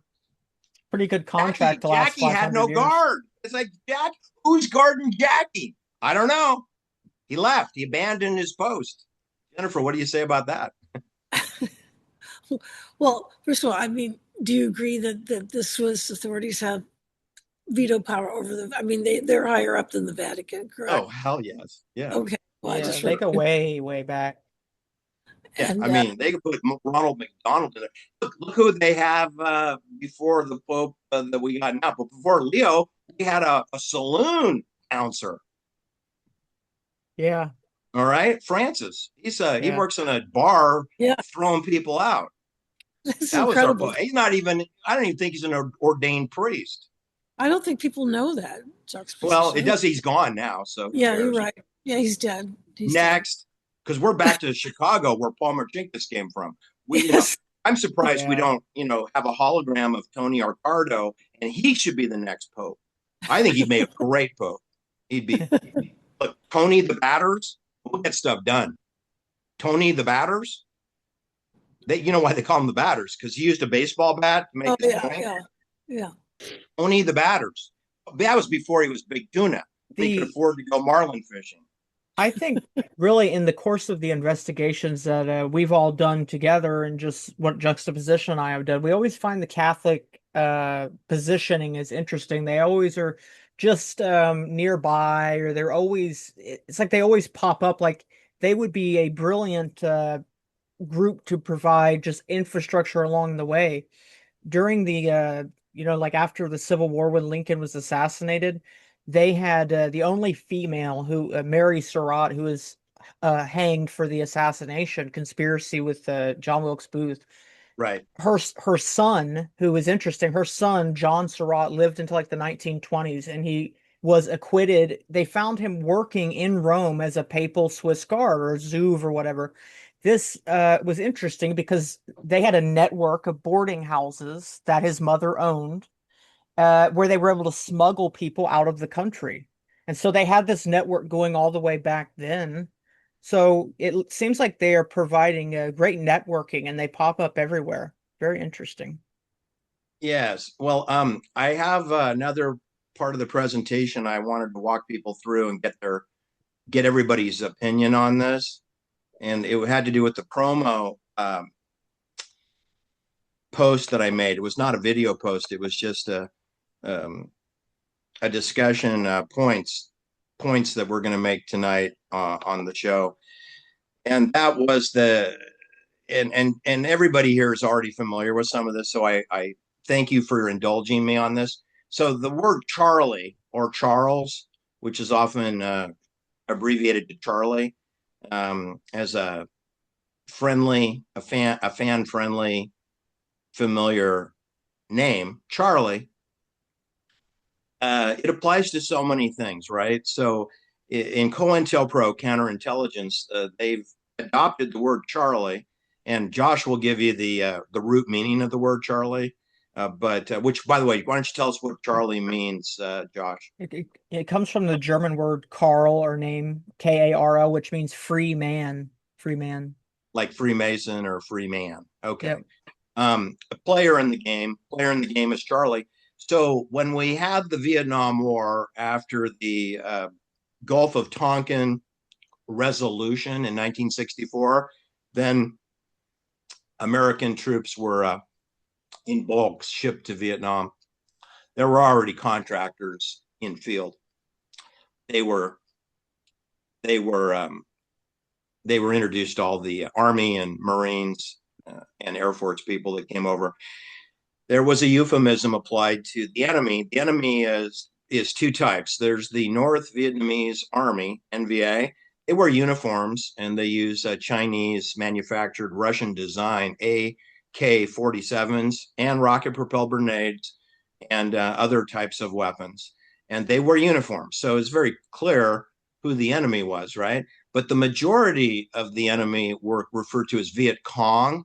They did not wear uniforms. They were civilian farmers. So they would work in the rice fields during the day or work feeding the chickens or herding the cows. And they're in the food production part. And at night, they would go out and lay mines or snipe at Americans or cause trouble within their strategic hamlet areas. They did it at nighttime. And they were referred to as Viet Cong. But they had another euphemism. They were called Charlie, that the Viet Cong were synonymous with the word Charlie. So then this went through the media and presented to the United States that Charlie meant Viet Cong, means sort of clandestine Gladio style people who don't wear uniforms. You know, Gladio doesn't wear uniforms either, right? But we don't call the murderers of Sharon Tate, we don't call them Charlie. It's only people in Southeast Asia who don't wear uniforms. They're Charlie, meaning they're communists. So the synonyms that were in play in the media were communist, Charlie, and Viet Cong. And remember, it was Muhammad Ali that said, I'm not going to kill no Kong. I don't know no Kong. Right? Remember, he was an anti-war protester. Cassius Clay, who then changed his name to Muhammad Ali. Anyway, I wanted just to emphasize to you that Charlie is part of the matrix of mendacity. And we've had many assassinations in our American history and in our world history. So we had John Fitzgerald Kennedy, and they had a scapegoat for him. We had Martin Luther King. We had a scapegoat for him, James Earl Ray. We had Robert Francis Kennedy killed. We had a scapegoat for him, his name Sirhan Sirhan. We had Gerald Ford had two failed assassinations. We had Garfield. scapegoats. We had scapegoats that were arrested. One was a Manson family member, if you believe that. Both of them were Secret Service approved and permitted to get within, 1 foot of Gerald Ford, but then did not shoot him. One had an unloaded gun, so that wasn't going to work. The Manson family, they didn't have a bullet in the gun.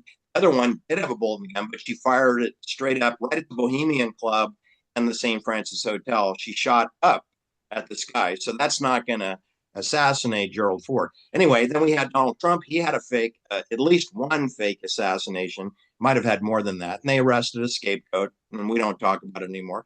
Then we had John Paul I. He was given a cyanide laced cup of tea.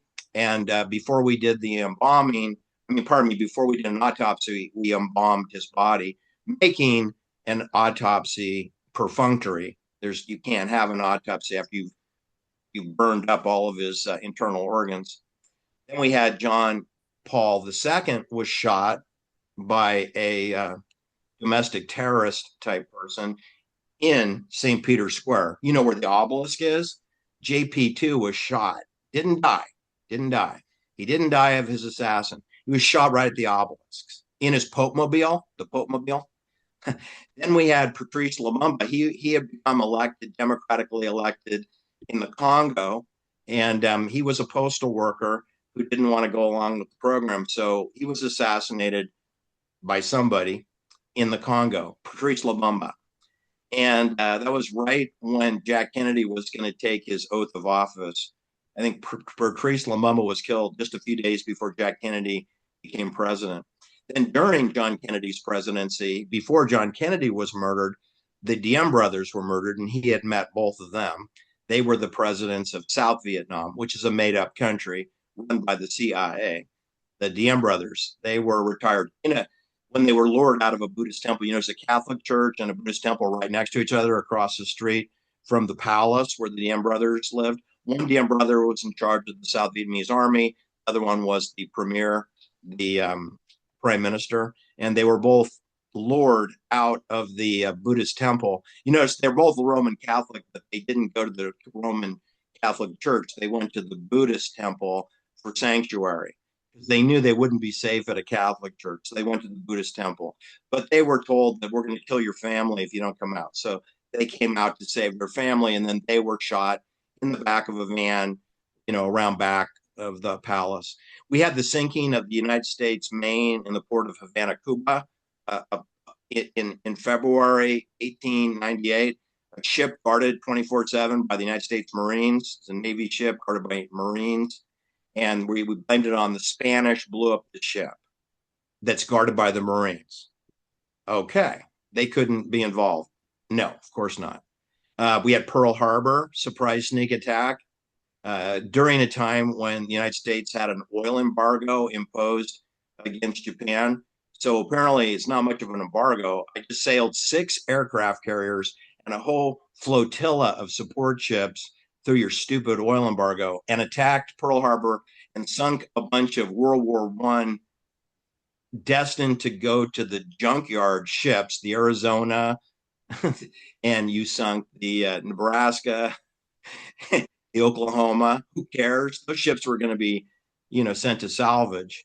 And I noticed that the Enterprise and the Lexington aircraft carriers, they pulled out of Pearl Harbor before the attack. And I mean, like just before the attack. So it didn't look like it was much of a surprise to Navy intelligence. It was a surprise to the men that died at Pearl Harbor. There's about 2,000 people got killed. And I think they were surprised. But you'll notice that none of the generals got killed. All right. So then we have the United States Army crisis characters who appear in so many stories I've lost count here. Daniel Ellsberg, who was a United States Marine, this United States Marine Corps actor. He worked for the Rand Corporation. He worked for Edward Lansdale also. And he leaked the Pentagon Papers, which omitted the Operation Phoenix component of it, even though Operation Phoenix was very active at the time that Daniel Ellsberg was photocopying the secret files. He forgot the most secret of the secret files.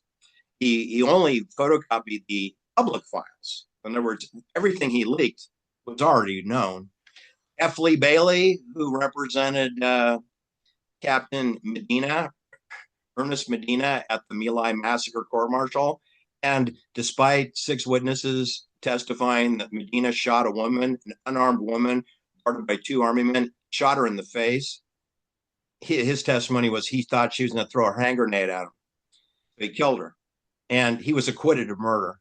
And he was the highest ranking officer at My Lai.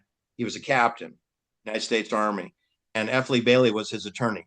F. Lee Bailey went on to make sure that Patty Hearst was convicted of bank robbery. Then he went on to get O.J. Simpson acquitted. F. Lee Bailey was O.J. Simpson's, one of his dream team lawyers. Tom Lang, the lead detective of Los Angeles investigation into the Nicole Brown and Ron Goldman murders. He's a United States Marine. F. Lee Bailey, United States Marine. Daniel Ellsberg, United States Marine. Mark Furman, the man who jumped over the wall after the security company asked Tom Lang to do a welfare check on their customer, O.J. Simpson. Forgot the name of the company. The burglar alarm company told the police, go over the wall.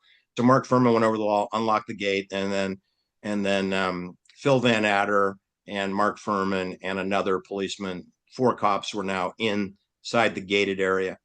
Tom Lang is a Marine. Mark Furman is a Marine. Oliver North is a Marine. You know, arms for hostages, drugs for arms, arms for drugs. Lee Harvey Oswald, blamed for the Kennedy assassination. He's a United States Marine. Leonard Lake and Charles Ng. There's that name, Charlie again. Charlie Ng, Charles Ng. They murdered or disappeared 25 people, cremated their remains. Leonard Lake killed himself with military cyanide poisoning, and Charles Ng was found guilty of 13 murders. He didn't have the DNA from the other 12. They had their driver's licenses, but they didn't have the bodies because they were cremated. All right, those are some examples. We have church men of God, and women of God. Jim and Tammy Faye Baker, remember them? Jim and Tammy Faye. God told me to build an amusement park for children and to sell prayer club coffee cups. Sell, because you know I went there. I went to their stupid thing. I wanted to see it. I went there. I was visiting some friends in Charlotte who lived in South Carolina, and they lived pretty close to the Tammy Faye amusement park. So we went. They have a roller coaster. It was not operating. I wanted to ride it, and I must have told them to build it. Jimmy Swaggart, he dates prostitutes. Jimmy Swaggart, I have sinned. Jimmy Jones, People's Temple, renamed Jonestown. He had some like 900 people got murdered, or supposedly. Who knows? There was no autopsies, so there were 33 survivors of Jonestown. 33. Jerry Falwell, remember Johnny Falwell? He was going to run for president, I think. But Pat Robertson beat him to it. Pat Robertson, remember him? We got Joel Osteen of Lakewood Church in Houston, Texas. Joel Osteen. Okay, Anton LaVey, Church of Satan. Michael Aquino, Temple of Set. Billy Graham, Hare Krishna.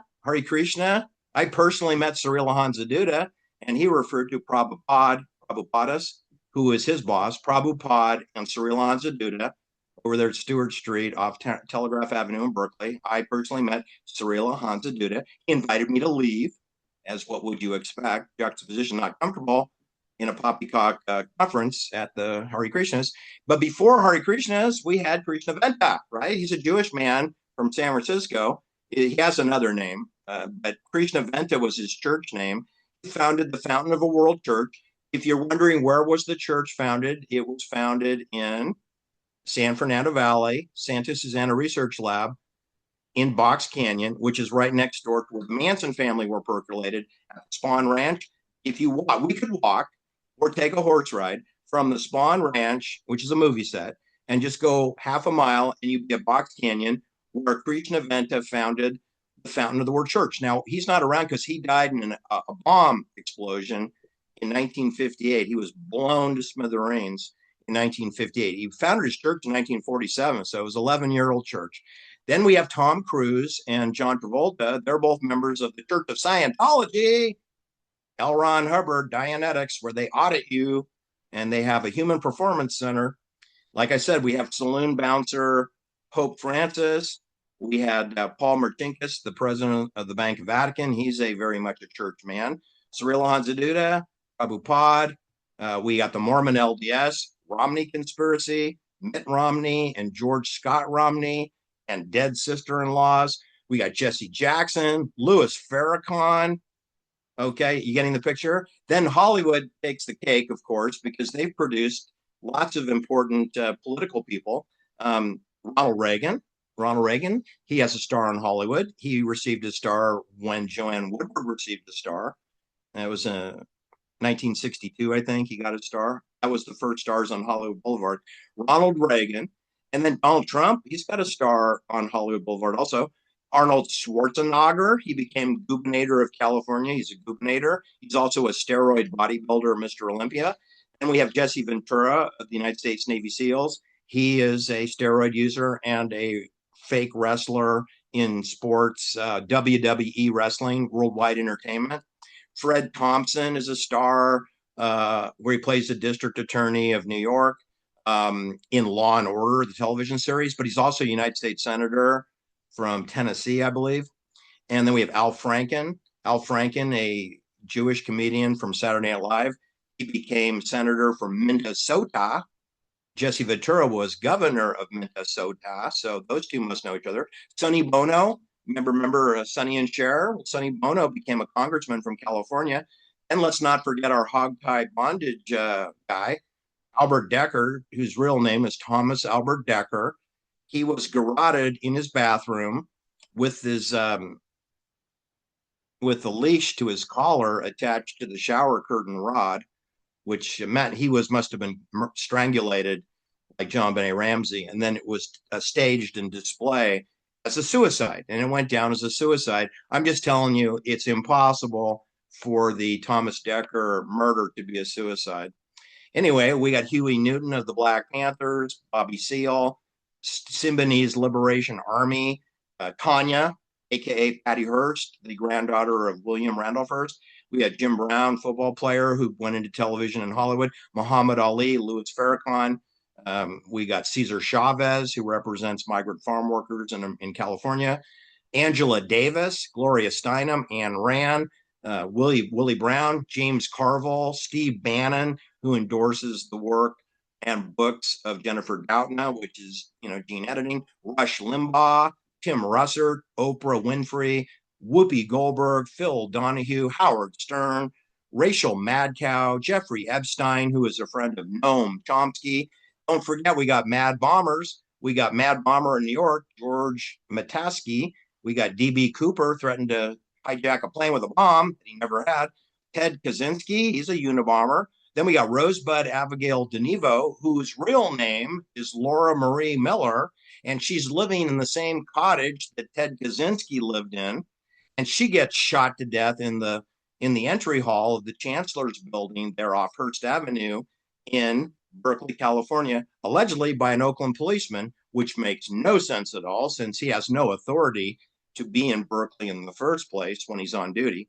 We got Nike dopers, Just Do It. Their slogan is Just Do It by Phil Knight. He got an MBA and his slogan was Just Do It, and use sports entertainment to market woke messaging. And he endorsed steroid users such as Michael Jordan, Lance Armstrong, Live Wrong, punking out the cancer, sufferers, Tiger Woods, Michael Vick, Kobe Bryant, Marion Jones, Tim Montgomery, Regina Jacobs, Tori Edwards. How many doped athletes do I need before you believe me that Nike only endorses doped athletes? Look at all the unfunny comedians who are political commentators. Jimmy Kimmel, Russell Brand, Alex Jones, Larry David, Rob Reiner, who says he knows who killed Jack Kennedy before he died, Bill Maher, Sarah Silverman, Chelsea Handler, John Leibowitz, who goes by Jon Stewart, but his name is Leibowitz, Jerry Springer, Bob Saget, Adam Carolla, Joey Diaz, Joe Rogan, Bill Burr, Stephen Colbert, Jimmy Fallon, and don't forget Mark Saul, who passed away in Mill Valley, Tiburon. He lived on the Jack Kennedy assassination. His whole act was based on that.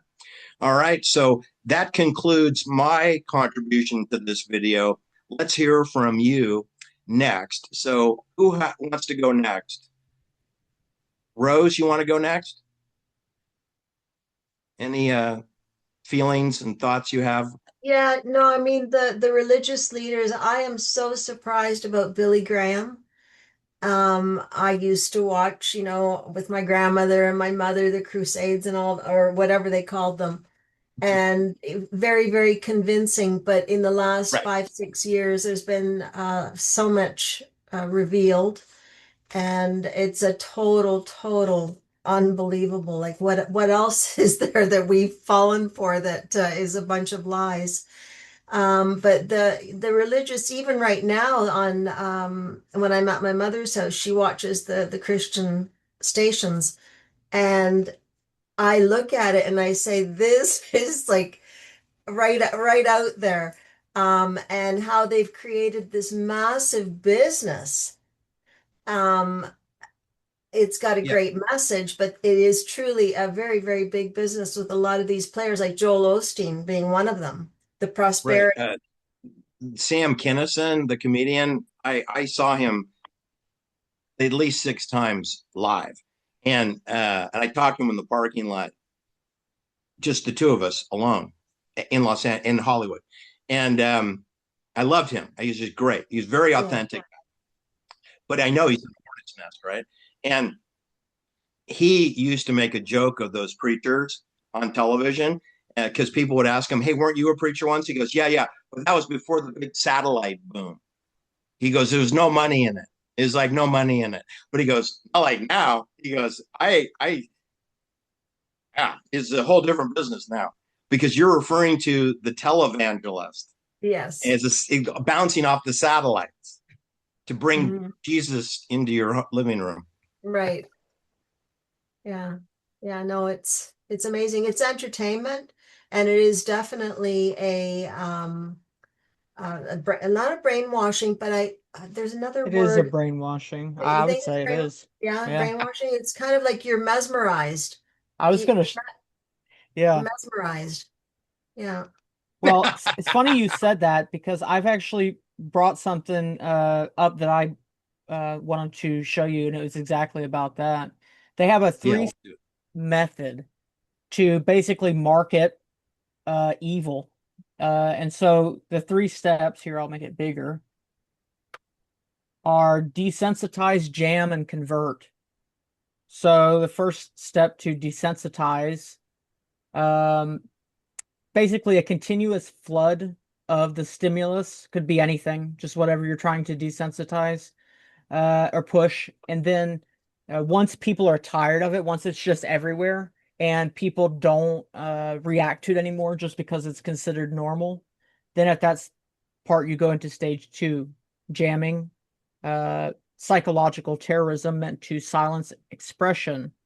Interesting, because by publicly linking any dissenting opinion to hateful figures like Nazis or the KKK, they intimidate opposition into silence. And the final step is to convert. And that is basically a planned psychological attack designed to subvert prejudice by attaching positive feelings to whatever label through sympathetic media portrayals that create a powerful, almost knee-jerk impulse towards acceptance.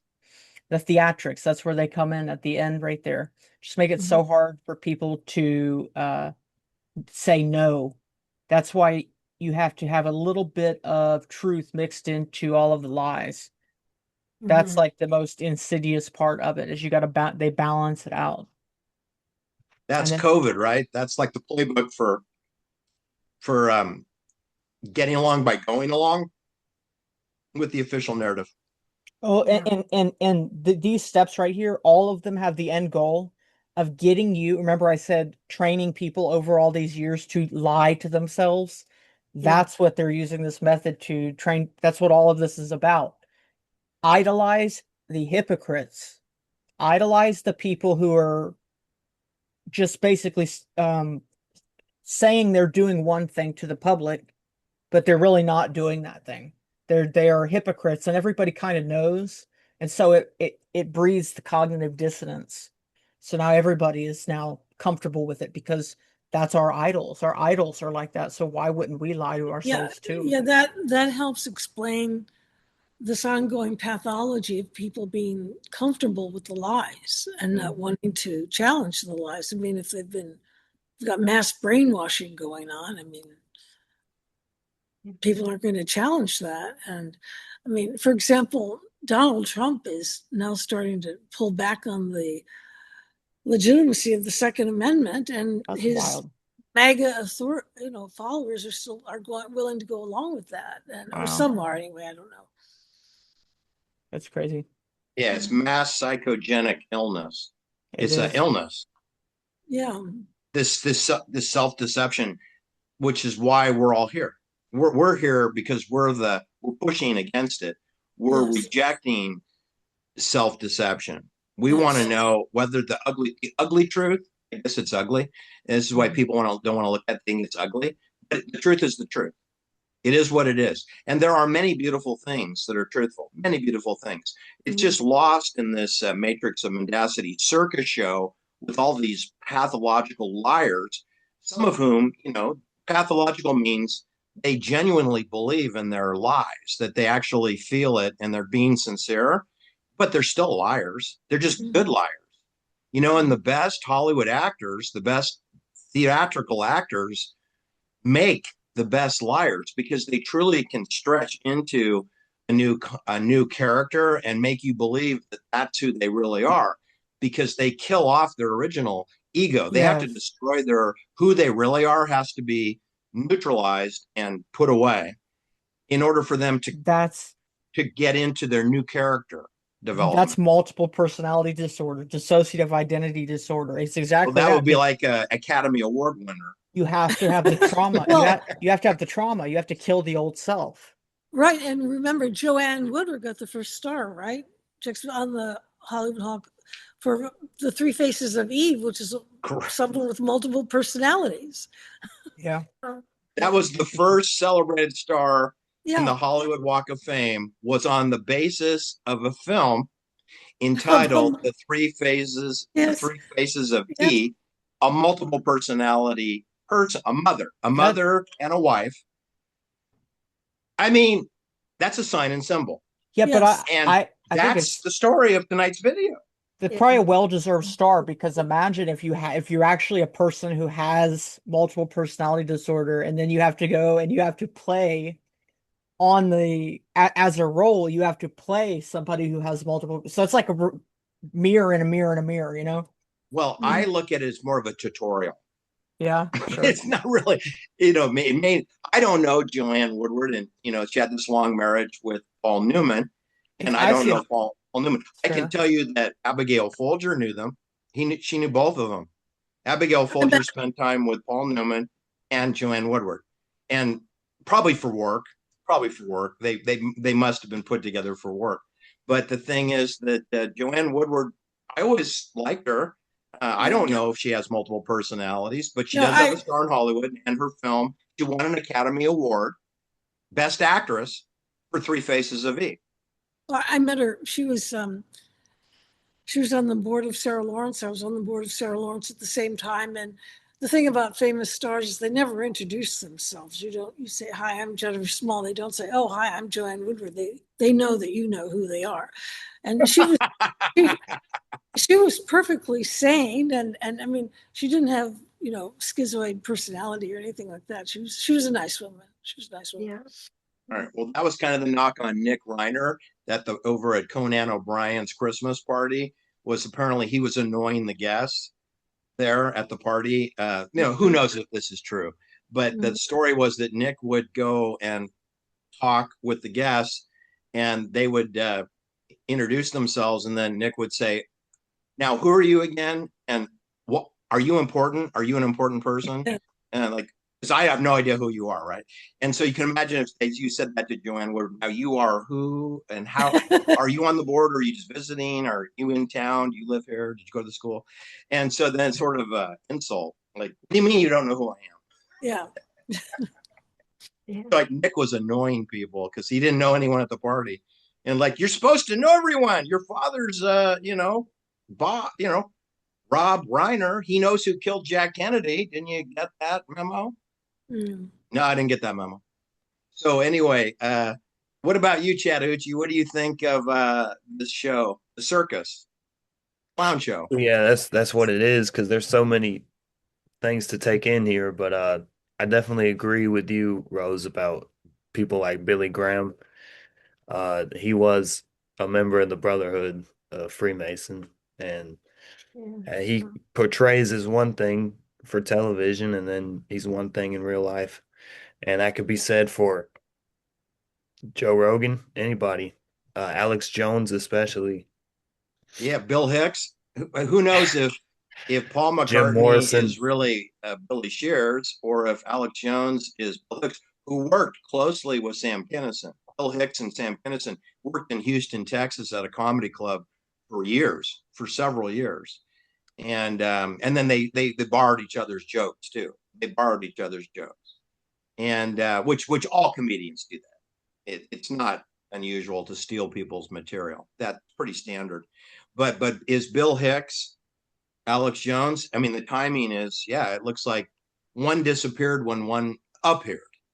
So it could be that Alex Jones is Bill Hicks, who is a comedian who is perfectly suited to do theatrical television podcast shows where you promulgate conspiracy theories. On the Juxtaposition show, I never promulgate any conspiracy theory whatsoever.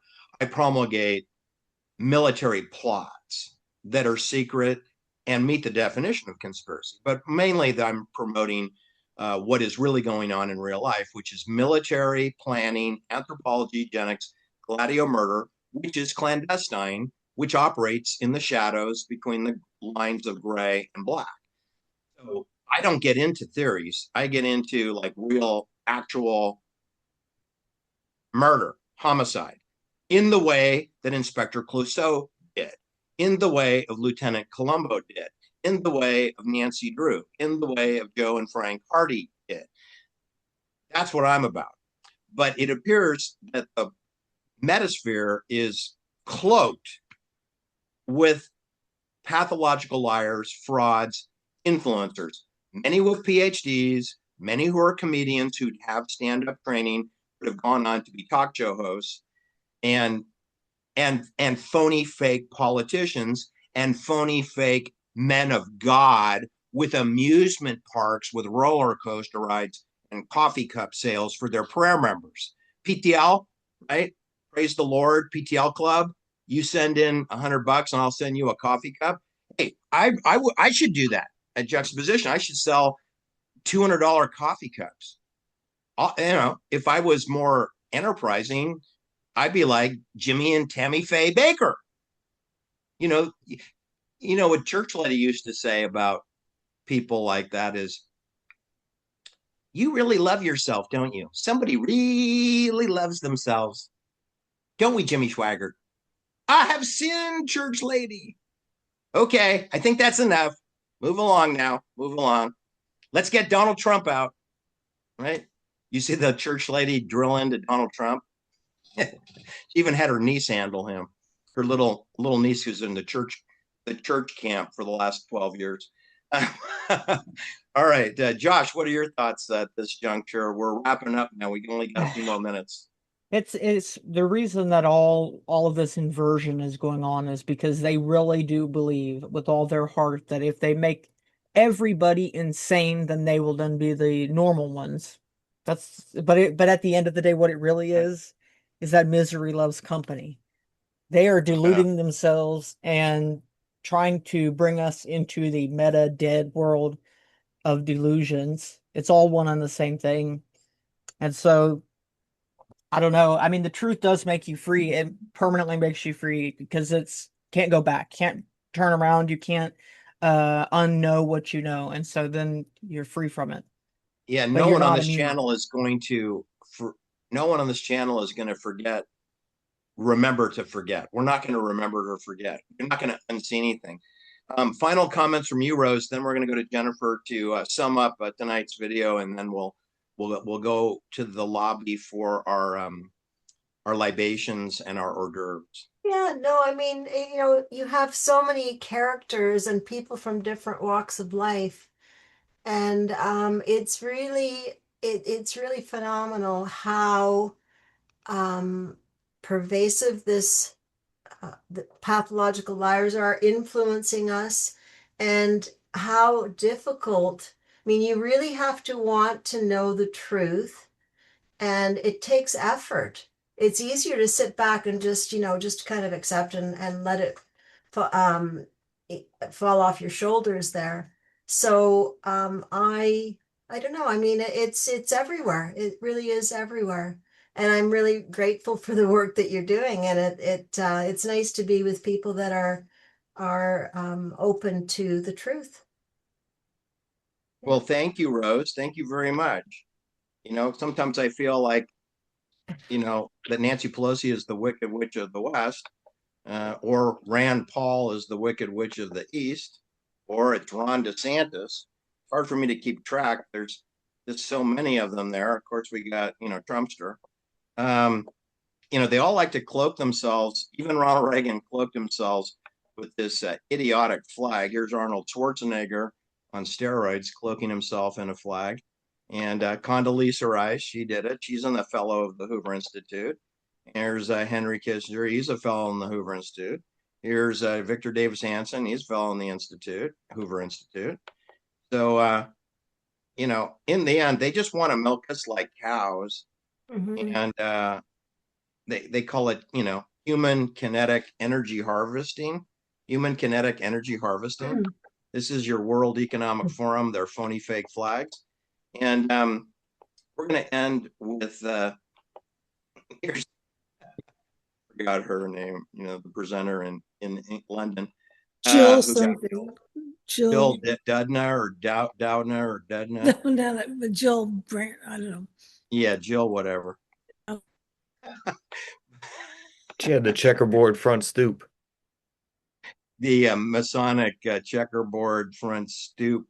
There's a certain picture I want to put up for Jennifer to sum up her soliloquy comments, and then we'll go to have our beverages. Okay, this is kind of happier during happier days with our bottle of wine and our baguette and our Paris Eiffel Tower. All right, the floor is yours, Jennifer. That you like to end on a positive note. That's definitely a positive note. We've escaped the shadows of Paris, and now we're in the sunlight of Paris. That makes me happy. I just think that was a real tour de force tonight, juxtaposition. I mean, all those names, and I mean, you really got it. I mean, and I think Josh, his video of that creepy guy going through the Super Bowl, to me, that gives me a little bit of hope, because that shows that there are voices and visionaries out there that are getting through a little bit here, a little bit there, that are willing to call it out. Because in that video, that character is calling out the fakeness and the falsities. So I don't know. I think we've got two opposing forces. We've got all the liars and then the people. Well, no, these are not opposing. I was going to say liars, people willing to believe the lies. It's going to be a wild year. But they're on the same side. So I'd like to think that there are a house of cards that one by one, if you could start to pull, show some, for me, it was the whole Paul McCartney thing that opened up. But there's so many other lies, whether it's the chemtrails or it's 9/11 or the moon or anything, or the Manson story. If we could just get some of these big cornerstones out, that everything else possibly could come crumbling down. And so I'd like to just hope that we can keep the faith and keep going and keep chipping away. Well, thank you, Jennifer. Well said. Yeah, we're going to do a demo. We're going to do a demolition of the Matrix. We're going to demo the Matrix of Mendacity and rebuild a beautiful dog park and running areas. We have a big dog park and a little dog park. That's okay. I understand the little dog. My dog was kind of a little dog, but he really thought he was a Saint Bernard or a Newfoundland, and he's Mm. not. He was 25 pounds. Like, no, you're a little dog. But he thought he was like Napoleon or something. So I let him go in the big dog part, and he got himself in trouble because the other dog was way bigger than him. He was like right there with him, and it's like Yeah. that dog is 100 pounds. And so I do sometimes. It's better to have the little dogs on one park and the big ones at the other park. And if you have a Martin Shoeshine, then it can go either way. But you have a choice, and I think we should have a choice at dog parks. And I can't think of a better place to put a dog park than on the University of California, Berkeley campus, and MIT, and Noam Chomsky's Tombstone, and Harvard, and Princeton, and Yale should just be bulldozed, demoed, and put something useful in there, like picnicking areas, dog parks, music festivals. I have nothing problem with live music. It could play alongside the dogs playing, and the dogs can listen and play. And that would be a better world than the one that we have now. Yeah. It Okay, sounds good night, good. everybody.